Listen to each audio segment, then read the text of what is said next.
Hello, you're watching Ticker. I'm Mike Loder. Now, BlueSky, a rising social media platform, has surpassed 20 million users, adding over 1 million daily since the US election. So, what has led to the rise of BlueSky? Joining us to discuss this and more is Dr. Karen Sutherland from the University of the Sunshine Coast.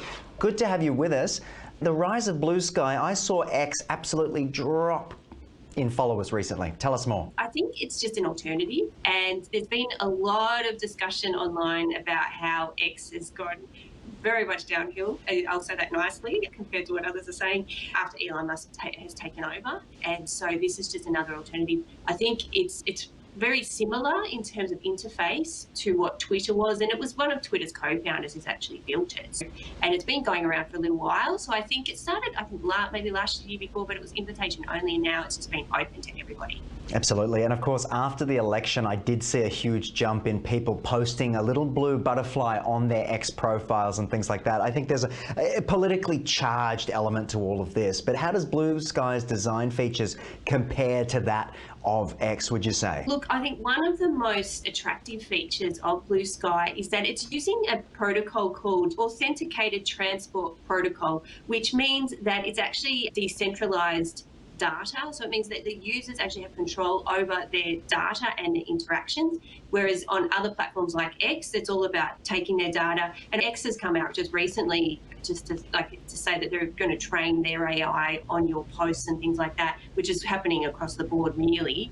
So I think this is just another way that people feel safer as well, away from that sort of stuff. Yeah, very much. And a lot of the people I did have on X were artists posting their artwork, and then they found out that AI was going to be scraping all of that information and data and used to train it. Is it true that BlueSky was developed by the CEO, the former CEO of Twitter back in the day, Jack? Yes, yeah, absolutely. That is absolutely true. And so I think he must have been waiting in the wings, working on this thing, and then just testing it out with the invitation-only stuff. And then now it's just open, and it's a perfect time. He was probably waiting for the perfect time to do it, and now is a perfect time because people want that alternative and they want to get away from the...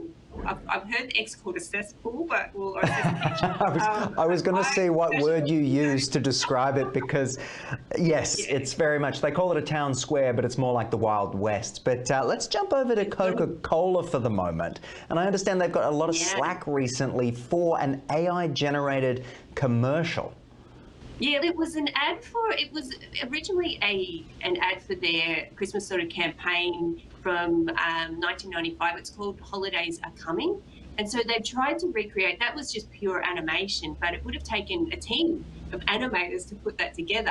And they've recreated that ad, but instead of just use generative AI to create the animation. So it probably only took, I don't know, 1 or 2 people, I don't know exactly how many, but much fewer than like an animation team. And so there's been a lot of backlash around that, about using AI to replace creative industries folk and creative folk in the profession, and what that can actually mean for the future. Yeah, just looking at it on screen now, it's very visually stunning and engaging and whatnot, but there is something so soulless about it. I do remember the polar bears being a part of these advertising campaigns, but yeah, it's flat and soulless. Something about it's just missing. Yeah, and that's the thing. Like, I think with AI, you'll never be able to actually put that sort of human spark in. And with animators, I think they try and do that, and they can do that well because they are human and they know what that looks like. So yeah, I think that's the thing that's actually missing. But Coca-Cola have said, look, we're trying to be innovative, but we're also trying to preserve our history and honour our history. So they don't see anything wrong with it, but we'll see what they do next year.